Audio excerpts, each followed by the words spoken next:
Dans l'exercice 2, on nous propose d'étudier la fonction f de x définie par f de x égale 2x plus 1 facteur de e de x, cette fonction étant définie sur R. Pour la question 1, nous devons déterminer les coordonnées des éventuels points d'intersection de la courbe avec l'axe des abscisses, ce qui revient à résoudre l'équation f de x égale 0. Résoudre f de x égale 0 revient à résoudre 2x plus 1 facteur de e de x égale 0. f de x étant un produit de facteurs, cela équivaut à 2x plus 1 égale 0 ou e de x égale 0. On sait que e de x est strictement positif pour tout x appartenant à R, donc e de x égale 0 n'admet pas de solution.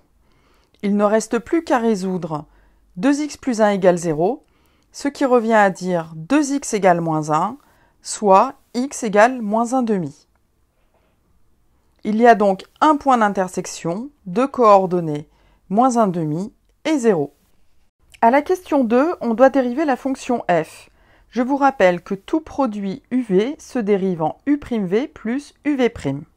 On pose donc u de x égale 2x plus 1 et v de x égale e de x.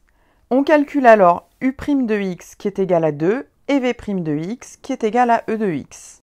On applique alors la formule de dérivation. On a f' de x égale 2e de x plus 2x plus 1 facteur de e de x.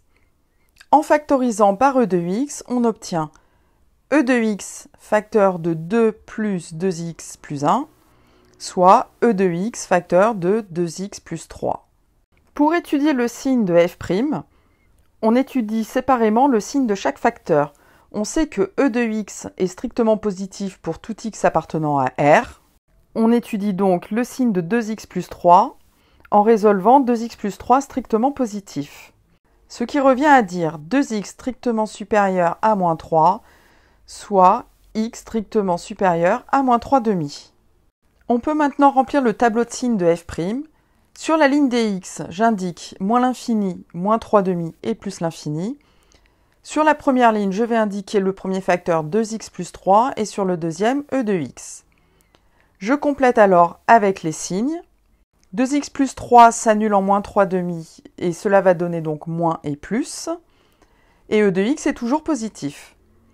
On a alors f' qui passe de négatif à positif en s'annulant en moins 3 demi. On établit alors le tableau de variation. Sur la ligne des x, on reporte moins l'infini, moins 3 demi et plus l'infini. On reporte sur la deuxième ligne f', le signe de f', moins 0 et plus. Et enfin, on trace les flèches de variation. Une flèche qui descend sur moins l'infini, moins 3 demi et une flèche croissante sur moins 3 demi plus l'infini. La question 4a nous propose de calculer l'équation réduite de la tangente t en x égale 0. Je vous rappelle que la formule de l'équation de la tangente est t d'équation y égale f' de a facteur de x moins a plus f de a. On calcule f' de 0. f' de 0 est égal à 2 fois 0 plus 3 facteur de e de 0, ce qui donne 3. Et on calcule f de 0 qui est égal à 2 fois 0 plus 1 facteur de e de 0, soit 1.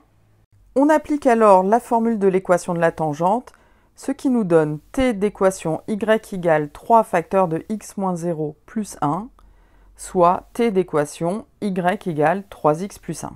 On arrive enfin à la dernière question, où il s'agit de résoudre graphiquement l'inégalité 2x plus 1 facteur de e de x supérieur ou égal à 3x plus 1. Il faut constater que 2x plus 1 facteur de e de x correspond à la fonction f de x et que 3x plus 1 correspond à l'équation de la tangente t. Lorsque l'on regarde le graphique, on s'aperçoit que la courbe de la fonction est toujours au-dessus de sa tangente t et que la courbe et la tangente s'intersectent en x égale 0. L'inégalité est donc vraie pour tout x appartenant à R, donc S égale R. Cette correction est maintenant terminée. Si ça t'a plu, n'hésite pas à mettre un petit pouce bleu, ça fait toujours plaisir et ça m'encouragera à te faire d'autres corrections. Pense également à t'abonner sur la chaîne si tu veux recevoir les prochaines notifications de vidéos. Et tu peux également me retrouver sur Instagram avec le pseudo mathmaster06.